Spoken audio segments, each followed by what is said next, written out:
For more than 2 decades, I have written in a diary almost every single day. And guess what? I saved them all. Each week, I will be reading from these archives and getting to know myself from the lens of my 10, 16, 25, and 36-year-old self. We'll explore big topics such as body image, queerness, divorce, addiction, mental health, and friendship. I'll read cringy poems and attempt to find compassion for the painful tenderness of my younger self.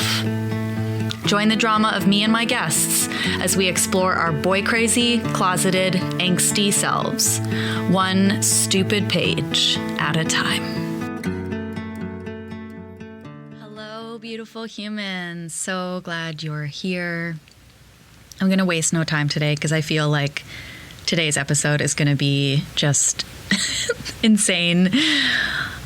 Something interesting and weird happened during the last episode I recorded. So we've had a little bit of a break since episode 32, which was taking place in summer of 2006.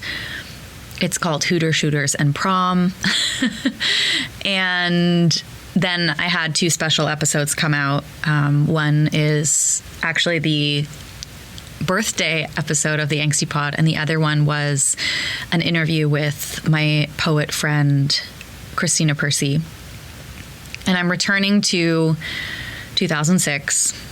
And I guess I kind of want to admit something, which is my last diary that I read, I didn't finish it because at the end of that diary in August 2006, an event happens that I read about in my diary, and I actually had a really hard time with it, and that's why I didn't share it in the episode, is because when I read this event, my mind was completely broken open because this happened when I was 18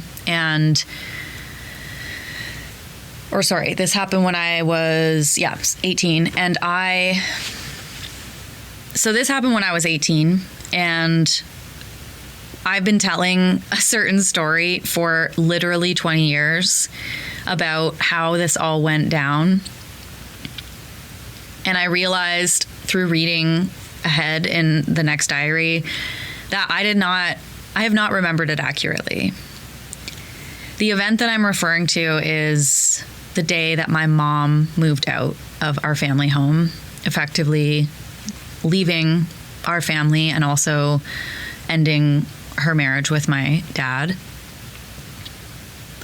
And the way that I've always thought that the way that I thought that went down is that I have a memory of being like at my friend's cottage in the summer and my sister calling. My sister called and told me that my mom had moved out. I did not believe her. I thought it was just another one of like a fight between my mom and my dad or like a business trip or whatever.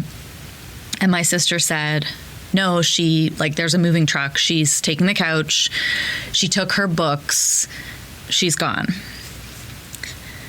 And my memory is actually that I had a breakdown when that happened. I could probably check with my friend whose cottage it was. She might know, but I had a breakdown. I remember crying really hard and having a bit of a panic attack, and then driving home, ending my weekend early and driving home to my childhood home. And what I remember is my sister, my dad, and I just like standing in the living room, which was now empty because my mom took the furniture, and just standing in the middle of that room being like, all of us just feeling the weight of how empty it felt. And then I think the same day, my dad and me and my sister went to the basement in like this room that was kind of storage and overflow, and we helped him carry a couch that was down there upstairs into the living room. And then we were looking at this couch that was hideous and was like not meant to be in like front and center in the house. And my sister and I went to like Home Sense or whatever and bought slip covers. And I remember that trip. Again, I thought all this happened on the same day, but that's probably impossible. But I remember like the drive that we took together being like, holy shit, like mom's gone. And also neither of us, first of all, neither of us were surprised and neither of us were particularly sad. I think we understood that it was inevitable and it was always going to be something that we would have to face. And now was just the time. And then I remember going back home and like putting the slip covers on the couch, and the slip covers were like pretty ugly too. But spoiler alert, my dad still has those slip covers. He's never gotten a new couch. And yeah, I just remember. So I remember that. And then I remember after that, I remember my dad coming into my room and asking if we could talk. And he called my sister in, and I just remember like my dad was sitting my sister and I were sitting on the bed. My dad was sitting on like my desk chair and just said like, things might get rough for a while. You might notice I'm drinking more often. I don't want you to be worried about me. Like, I think everything's going to be okay. You guys can both stay here for as long as you want. Like we're still a family, kind of having that like signature talk that like both parents would sit the young kids down and like explain divorce. But in this case, we were all adults. And so my dad just like went about it very casually. Again, that's my memory. Next in my memory, what happens is like my sister and me and my dad are like kind of getting along, but my sister is a lot like my mom. And so the similar conflicts that like I would have with my mom or my dad would have with my mom, we started having with my sister actually. And that's very sad. I don't like to admit that, but like there was a straw that broke the camel's back, which was my sister had decided to go to college and my dad and I were really not supportive of that. We were thinking like she wanted to go to this private college for massage therapy and we thought it was too expensive. She was going to have to get too big of a loan. Like she hadn't really expressed that much interest in it before. So like if she was going to spend that much money, she should wait and make sure it's something she wanted to do. And we expressed that in a way that really hurt her. And very soon after that, she actually moved out and she moved in with her high school sweetheart. And then it was just me and my dad. At some point in this, so my mom left at the end of August, and at some point during this, the story that I told was that because she left, I had to take a year off from college to save up, and also I didn't want to leave my dad. But I think what's more true is that I didn't have plans to go to college, and I was already staying home for a year, like I was taking a gap year. And it worked out very conveniently, that the timing, because that way I could stay with my dad for the year and like make my plans. But I think I blame that gap year on my mom, which I think knowing the timing, like obviously at the end of August, I would have known already if I was going to school. So not really sure why that was part of my narrative, but it was for a long time. Another part of my narrative for a long time, the story that I was telling myself was that it took me, like, that I didn't speak to my mom for like a year, that I was so angry at her, which again, reading these diaries is like not true at all. I was angry with her, but I did go and visit her within weeks of her moving out. And we even shared a cigarette, which was, again, another thing I don't remember, but I wrote it down, so it obviously happened, but I'm having a hard time visualizing that. Again, in my memory, what happens next is like, so I spend the next year living with my dad and working full time so that I could save for college. I didn't know what I wanted to go to college for, but like I did know that like I probably wanted to get, like I wanted to have a career and a good job. I just didn't know what I wanted to do. And during that year, I was also like a very heavy drug user and drinking a lot and partying a lot. Corey and I were dating, and we were starting to have quite a bit of conflict because I was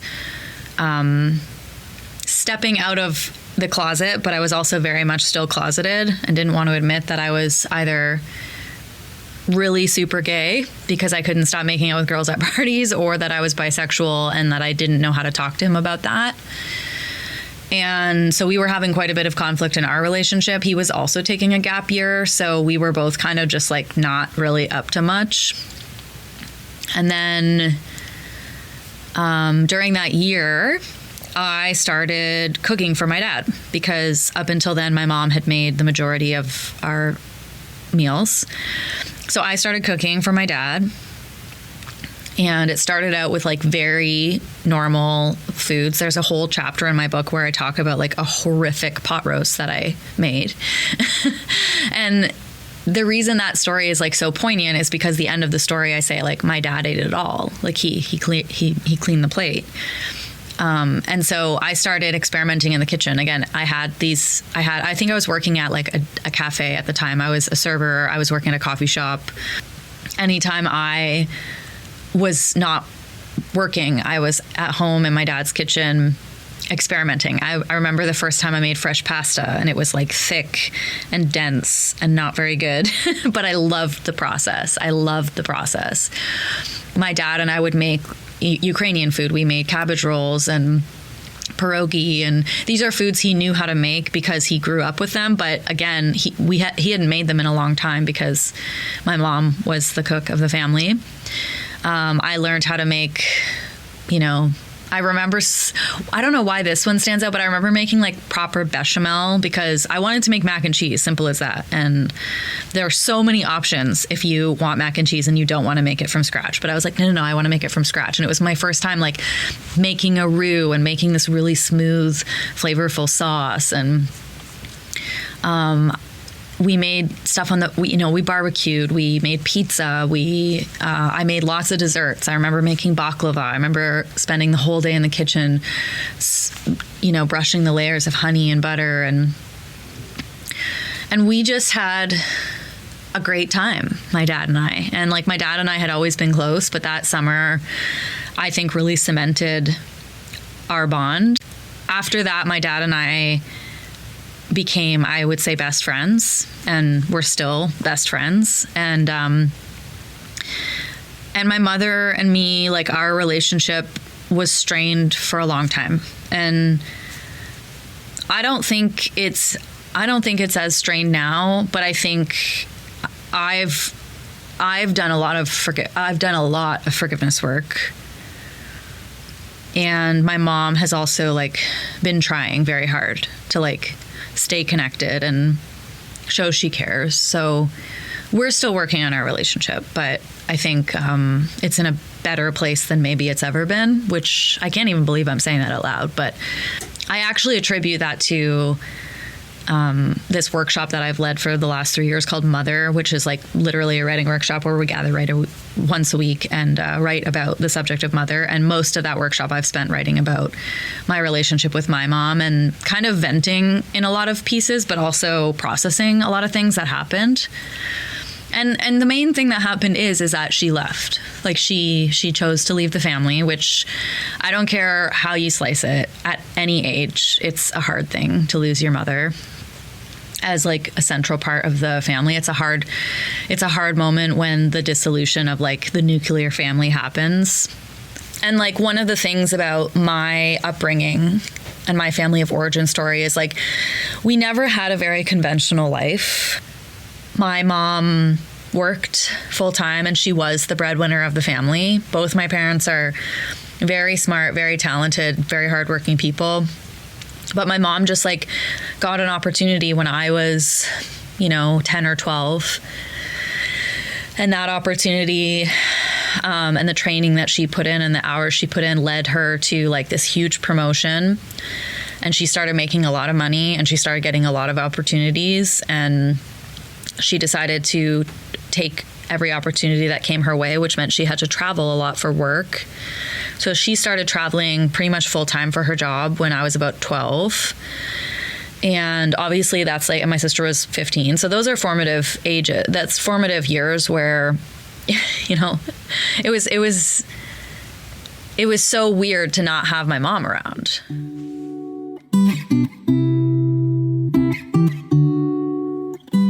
Like the reasons that a kid that age doesn't have a mom around is like because, yeah, the parents are divorced and, you know, she has to split her time with her mom, or the mom's deceased. But like the mother voluntarily being away from the family for work wasn't very common back then, for sure. And I remember having friends over and them being like, where's your mom? And it was like hard to explain because my mom was certainly career driven. That was definitely a factor.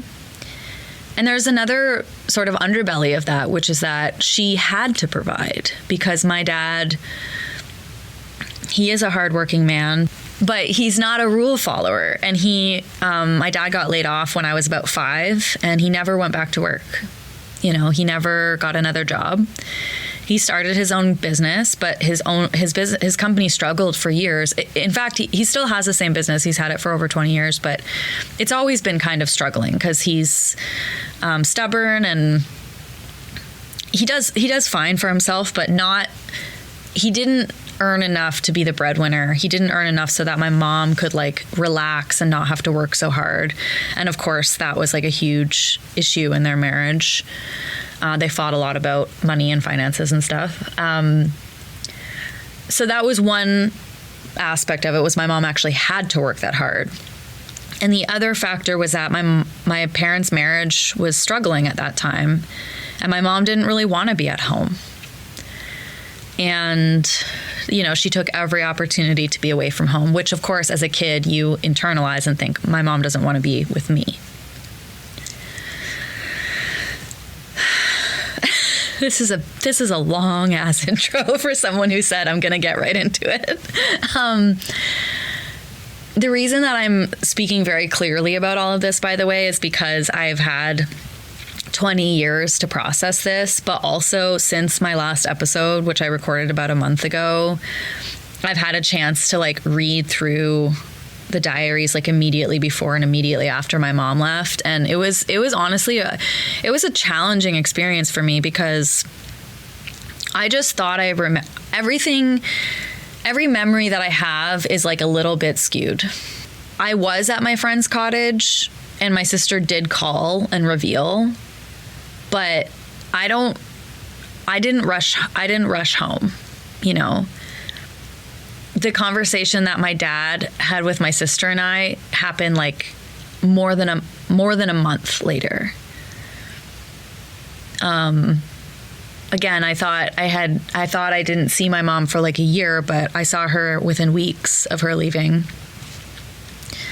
So there's like a lot of parts of the story that I just the part that's been challenging for me is recognizing like what memory does, what trauma does to memory, what I've been like willing to remember as fact and what I've been unwilling to remember as fact. And like those things really shocked and surprised me. I wrote an essay about it, about how strange it is when you realize your own memories aren't accurate memories. And again, like the way that I've not only told this story to myself, but shared it with partners and friends. I wrote about it in my book. I've talked about it on podcasts. Like the way that I've always expressed my mother's leaving is that like she left in the middle of the night and then we didn't talk for a year and now we have a bad relationship. which is just not, it's just not the truth. But there's a part of me that like for 20 years needed that to be the truth. And it's just an odd experience. It's an experience that I could not anticipate when I started this podcast, but also I'm wondering if like maybe I should have anticipated it. Like, hey, you might figure out that like some of the stories you've been telling yourself aren't completely accurate. That's actually been like the main thing that's happened because of this podcast, is I've gotten like a lot more clear on some big events that occurred in my life. One was very early in the podcast. I recorded an episode about the sexual assault that happened when I was 14, 15, and that happened way differently than I remembered. I blocked that out for a long time, almost 20 years. And then the memory came back to me in a poetry workshop, actually. And I started writing about it, and I started sharing about it. I started talking to friends about it. And then, thank God, I have these diaries that reveal the truth. Like like I have this magnifying glass on my past because I wrote everything down. I'm so grateful I did. And also it's been fucking me up a little bit because my memories are not my memories.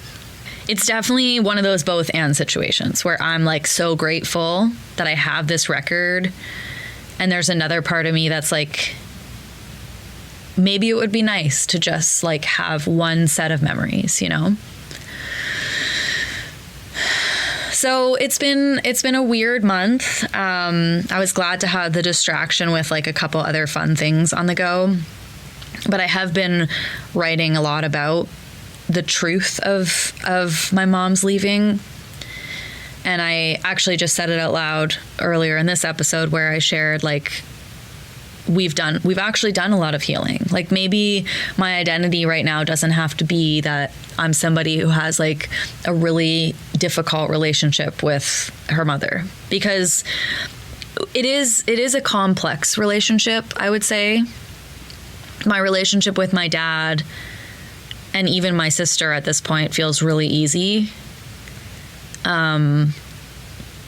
And actually my relationships with most people in my life feel really easy, and that's why I lean into them so hard. But my relationship with my mom still doesn't feel quite easy, but it feels better. It feels a lot better, more loving. There's a lot more grace between us. We just disagree on so much, and there's so much we don't share when it comes to like lifestyle and values and all of that, but we're trying. I do try to like call and visit my mom as much as I can. We've been unpacking some family history stuff because my mom lost both her parents in the last couple of years. And so it's just been like such a slow burn, an interesting slow burn, to watch things like unfold with my mom. And then like, again, be kind of thrust into this, like, hey, the story you've been telling maybe isn't totally correct. So it's just been interesting and strange and hard and wonderful. And, I'm going to read where this starts, the entry that I skipped last episode, because I literally just saw it and I was like, oh, no, I'm not ready to get into that. So I'm going to read that entry, and then I'm going to read a little bit that comes after. And then we'll get back to some regular scheduled programming next episode. But thanks so much for coming on this journey with me. Let's take a little break, and then I will get into this diary.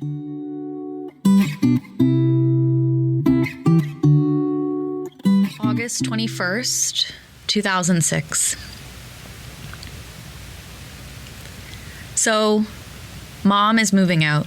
It's official. I think that if I wasn't such good friends with Dad right now, I'd probably be mad about it all. Dad and I just had a huge talk. I told him that it was okay. He told me that he wants me and Jenny to stay with him. ... A broken home. ... I'm not sad. I saw the whole thing coming. And then I wrote, I think like in quotations, I'm not sure if it was my mom or my dad that said this, but I said, for all intents and purposes, we've been divorced for years. Mom has an apartment in the city. It's a reality check for sure. Maybe some of the drama will finally be over. Maybe we'll all sleep better. I don't know when I'll talk to Mom. It seems like she wants to keep some distance for now. I get the sense that Dad is still in shock. I guess we all are. But maybe everything will be better now. ... A broken home.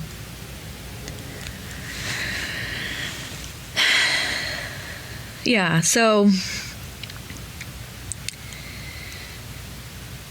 yeah, it's...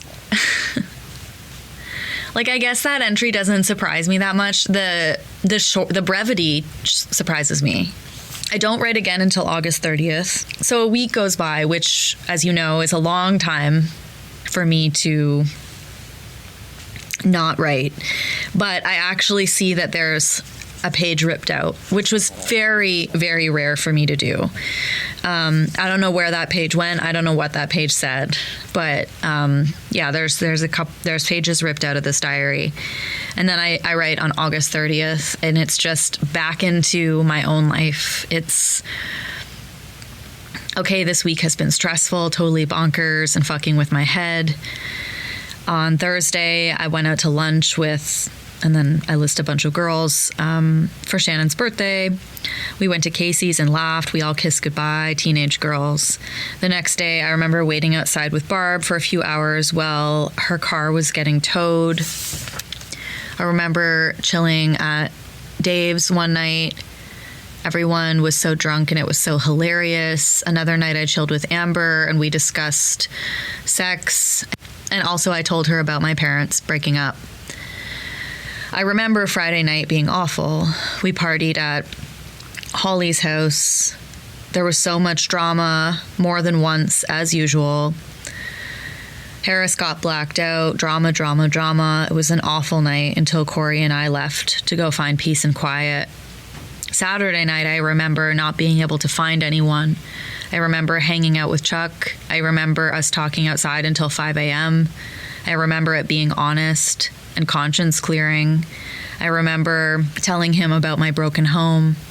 Corey called and asked me to stay at his house. I remember how concerned he and Dave were for me when I called Dave's phone in a panic because I didn't want to go home. I didn't want to go home. I never want to go home. Sunday morning, I was real tired. I went out to lunch with Mom. We talked. I didn't really hear anything that made me feel better about anything that's going on around here. Mom says she wants to be free, to feel fun and independent. I can't blame her, and I don't feel like she's being selfish, but I do wish she would have taken care of things more before she left. All Mom's things are gone. It's been a hard day to see Dad running around all sad, but you know, it's also exciting. Dad and I made plans for so many projects, and I feel like we might finally get to do some of the things we've always wanted to do: the kitchen table, the bathroom, paint, have a clean and inviting home. I miss being well. I miss remembering. I miss being social. I miss being on coke. And I miss being a good writer.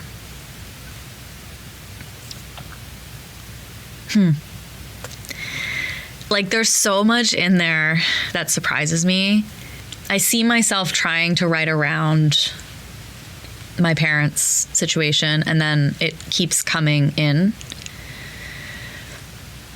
I also, this is maybe the only diary entry that I've read so far in this podcast. There might be more for all I know, but this, I remember, and then I remember, and then I remember, and then I remember. It's like I don't know what it's like. It's unusual though, because I'm like recounting time, but I'm not like experiencing it. I'm not in it. Which is, you know, something that happens when people are very stressed out or traumatized, but it's just a very unusual entry. It's that writing doesn't feel like me. It doesn't sound like me.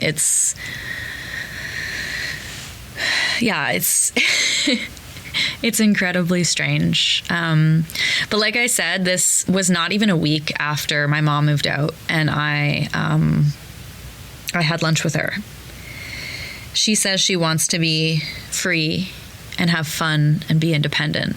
And I say, I don't think she's being selfish. Any anger that I felt towards my mom wasn't because I thought she was doing the wrong thing, or because I thought she shouldn't leave my dad, or because I thought she was selfish or was a bad person. I actually never thought any of those things. I think my anger came from how she did it, because there's no other way to feel about it other than like it was so sudden, even though in hindsight it just wasn't sudden. It wasn't sudden at all. It had been, my dad even says it, for all intents and purposes, we've been divorced for years. Life didn't change very much when my mom left, because my parents had been so apart and so distant for so many years. And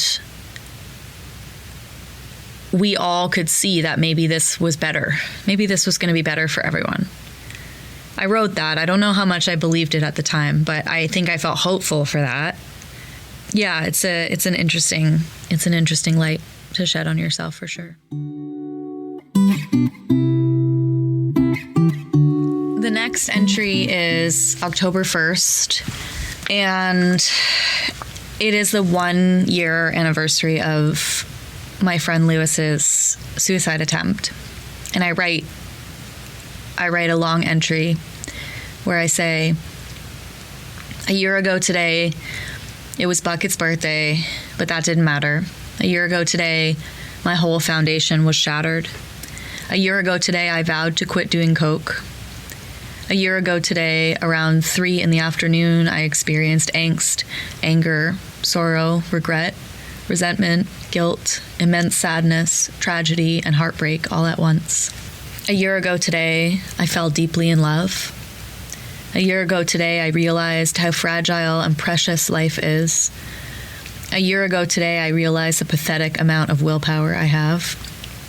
A year ago today, Lou attempted suicide. I wonder now, after this year, how much has changed. I no longer surround myself with senseless people that I thought were important because they made me feel important. My parents are no longer pretending that convenience prevails comfort, or that pretending is better than the realization of a failed marriage. Jenny is no longer stable enough to fake it. I no longer go about my days the same way. Chores, writing, driving, socializing. They are all done without my daily dose of sweet cocaine. I no longer depend on it. Bucket is no longer the solid rock that I yearned for every Saturday night. He got tired of being lonely, which is fine, even though I did miss seeing him on his birthday. Jay is no longer trying to stay around. It's kind of sad, but in a way, it is a relief to not walk on eggshells for fear he might do something ridiculous. Things have changed. Have I? And how has Lewis changed? The last 3 weekends I've spent with him, I realized that this is the first time since we started being friends that I think he might be at peace with who he is.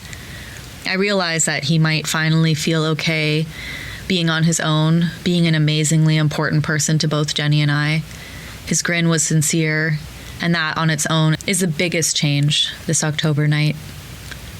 A year ago today, I was sitting on the same bed, a little higher than I am now, writing nonsensibly about my dear friend Lou, wondering whether he was dead or alive, contemplating my own death, imagining a gun to his head, imagining him pulling the trigger. I said I'd never speak to Joan or Donnie, never set foot in the trailer again, never ever forgive myself. And over the year, I did some stupid things. I contemplated a world without me in it. I contemplated all of my friendships. I thought about my future. I lied constantly, consistently, and without guilt. I made fake friendships and forgot real friendships. I did coke nonstop and lied about it. And I loved Lewis the whole time. But I also found Corey. I made love with him, to him, and impossible without him. I solidified a bond with my father. I quit doing drugs, love it or hate it, it's not a part of me anymore. I made plans for school, to move out, to start a positive future. I made an honest effort to stop being such a pathological liar and tried to forgive myself for doing so many people wrong. I still might be seen as a bad person. I still might be paranoid on a constant basis, but I still loved Lewis the whole time. I'd like to say I've grown up a little. My obsessive compulsiveness has, as well as my addictions. But I feel after hugging Lewis tonight and saying goodnight and being confident that he would be fine was worth the past year, and maybe even worth all the pain that occurred a year ago today. Nothing could ever happen to me that would shake my foundation, my world, my mind, my heart, as much as what Lewis did. Nothing could ever mean as much to me. October 1st. That makes me emotional reading that. I'm 18 years old, like so much has happened. So much has happened and so much is still going to happen. But yeah, I loved him the whole time. And I was loved the whole time.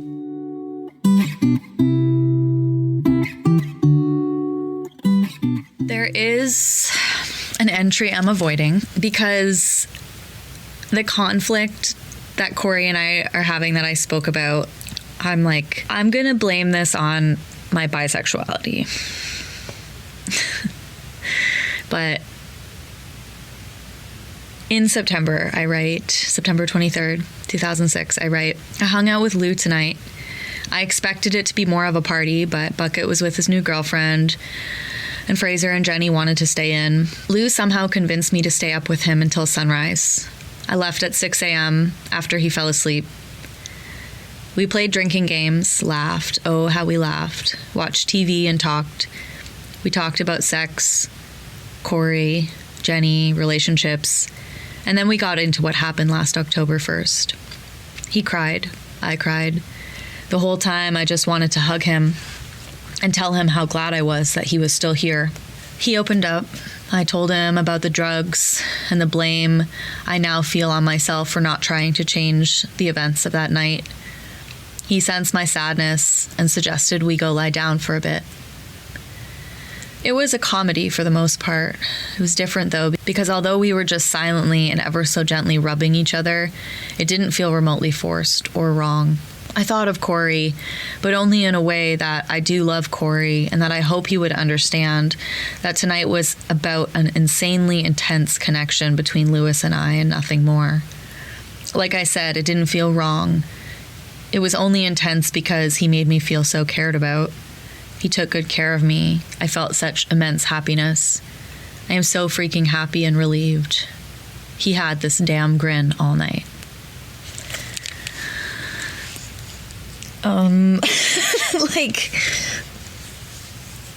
I hope my boyfriend would understand that I'm lying in bed with someone else and we're rubbing each other and I left with a huge smile on my face. Like, I don't know what I was thinking, y'all. I've never had the narrative that my breakup with Corey was his fault. Certainly not. I know it was my fault, but damn, I've never thought of myself as this kind of person, but it's right here. It's pretty black and white. The next day, I write a letter. I say, Dear Lou, we talked about regrets tonight, and I regret tonight, but only because I didn't steal a kiss from you. I didn't because I didn't want it to be a drunk thing and because I was unsure of any consequences it might have. But no, I realize that we owe it to each other to have that one moment. I want it and need it and would totally love it if you kissed me just once. Okay.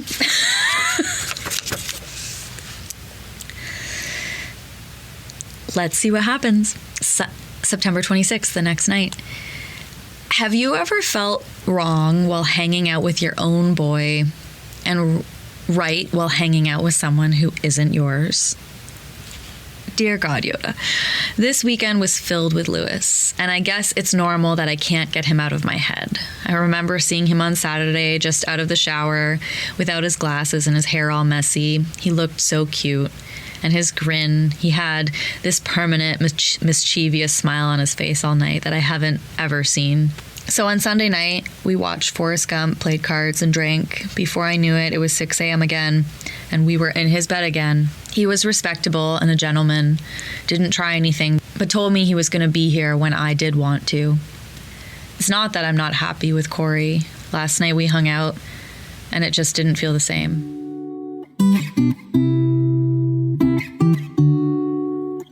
I'm so irritated at myself for this. Like, I'm again another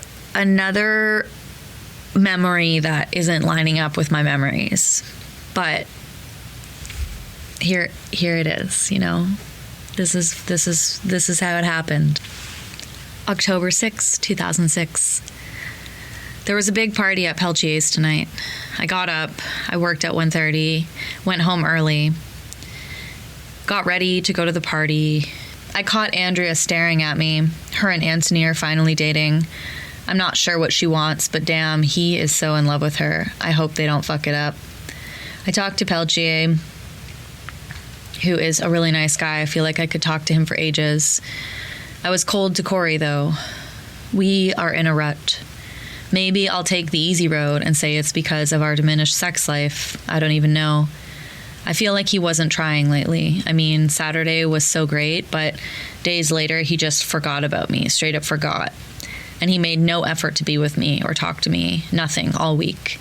So I was mean, acted mean, didn't say why. I should have, because now I feel awful. But I have high hopes for him, and then he lets me down by being late, making excuses. I want him to buy me flowers or plan a romantic night or take me out or just tell me that he can't live without me and will do anything and everything to have me. I feel awful about this rut, this change. Very next day, I write, if you told me yesterday that Corey and I would A, get along, B, make love, C, not want to leave each other by the end of the night, I wouldn't have believed any of it. I was more than annoyed. It started off with what I was mad about on Tuesday, then I let it stew all week, then I was a jerk to him on Friday, then I was totally uninterested, unattracted, unimpressed while we killed time at Jason's. I don't know what was wrong with me, but I was imagining a life without Corey. And even though it made me sad to think I was so over someone I was once so excited about, it seemed okay to me that we wouldn't be together. But that didn't last. After looking at him at dinner, I noticed how cute he is, how sweet he is, how much better it is to be happy with him than to be mad, to make a point. We only get so much time together. I will now make a point of enjoying it. And so we did. We stood in the street holding hands. We lied together, cuddled, embraced. We made love. Oh God, it was one of those times that makes me realize how in love with him I really am. How he took care of me. He kissed me like he meant every moment. He kissed up my leg like they do in the movies. Oh God, he made me melt. And he visited me at work today. I feel good about myself again. I want to do something nice for him.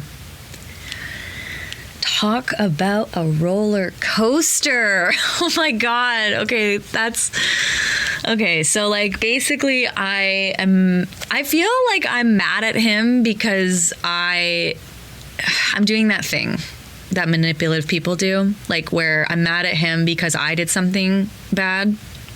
I don't want to admit that I'm a bad person, so I make him a bad person, which is very uncool. And like I would really be mad at myself if I did that today, but I can see it. I can see it pretty clearly here, and it's terrible.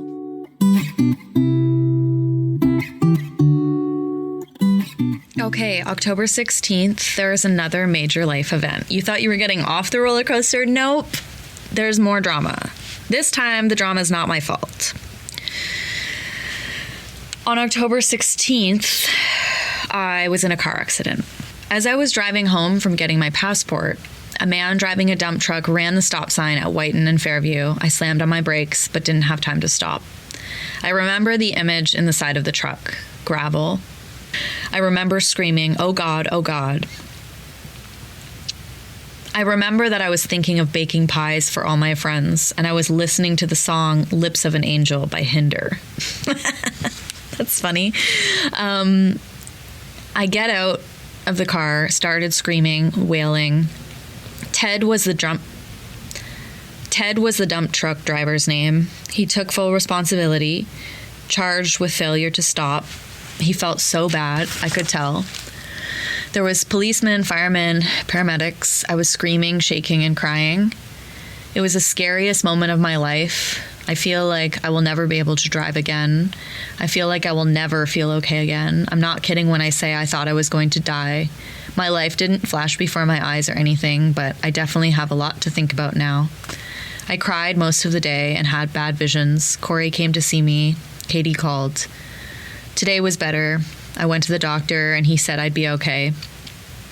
A bunch of other friends visited me. They brought flowers, a card, a pie, and books. I almost cried. It was so nice. I feel blessed, so fucking blessed that I'm alive, healthy, generally okay, and with good company. So that was a scary day, and I don't really need to explain it more than I did in this entry. Yeah, it was terrifying.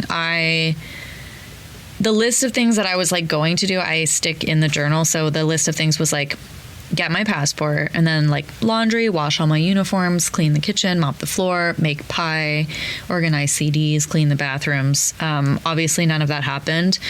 I was injured, but not nearly as injured as I could have been.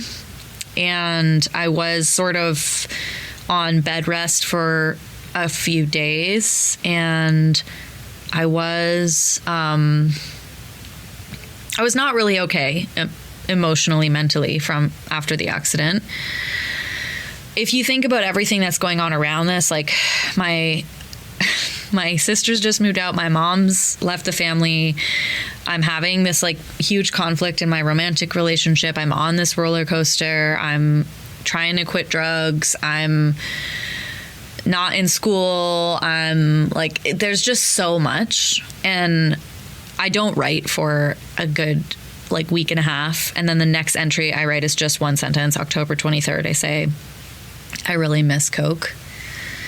So I'm struggling and I'm suffering and I'm desperate to numb. So because of having to stay in bed and just going through all this rough stuff, I would say I slip into a depression. October 26th, I write, I've come to the realization today that my existence has become completely and totally unprofound. I try to feel, I read a novel, I watch a show, I take a long walk. The things that used to employ my mind have gone away.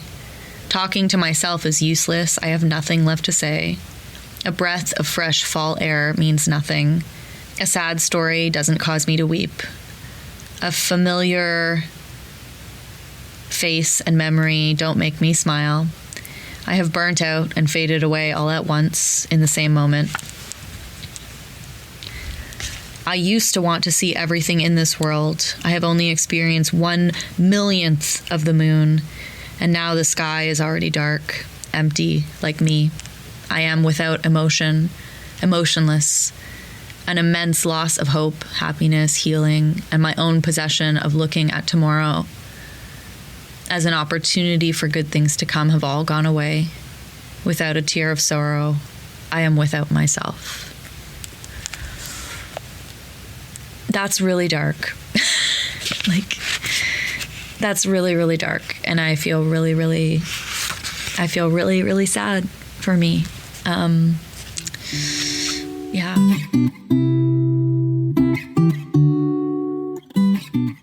I spend the next many entries and weeks just kind of on this roller coaster with Corey. One day we're fine, the next day things are hard. And I really don't mention my mom or my dad or my home life. Other than that, I don't really want to be at home. And I also don't have a car anymore and I can't drive. So that's like really affecting me. And I'm sort of just in this like slump. I'm in this depression slump. And I only mentioned my parents once in the next many pages until this diary ends, which is on November 1st, because would have been my parents' 21st wedding anniversary.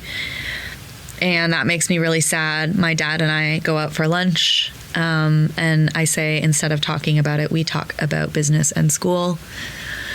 So yeah, there's a definite avoidance for me. I'm avoiding talking about how I feel about my mom leaving, and it will certainly come up later. This next year that I take off from school, basically I have the rest of this fall, winter, spring, and then summer before I head off to college, and it is a wild year. And if you think like, oh my God, nothing more can happen to this girl, you're so wrong. So I will get into that diary next time. We'll continue in 2006, finish up the last month of 2006, and then we'll get into 2007. I can't believe it. Hey guys, coming at you with a little sidebar. After I recorded this episode, I was doing some editing, just lying on my couch, re-listening to it, reading the journals again, and an idea washed over me. That idea was to call my mom and share with her what I was working on the podcast. She knows I have a podcast. I don't think she listens, but she definitely knows what I'm working on. And I was brave and I asked her if she would be willing to come on the Angsty Pod as a guest. And to my surprise and my delight, she agreed. So the next episode will actually be an interview with my mother. Something I never, ever, ever, ever, ever, ever thought that I would be healed enough to say. And I'm just honestly so excited to bring that episode to you, and just can't wait to share a little bit more about our relationship with you all. And honestly, I'm just glad that I was brave. So if you're someone who's feeling brave and you'd perhaps like to come on to the Angsty Pod and read a diary or be interviewed by me, I hope you'll reach out, www.doulaofwords.com. And thank you so much for listening, and big, big, big, big love.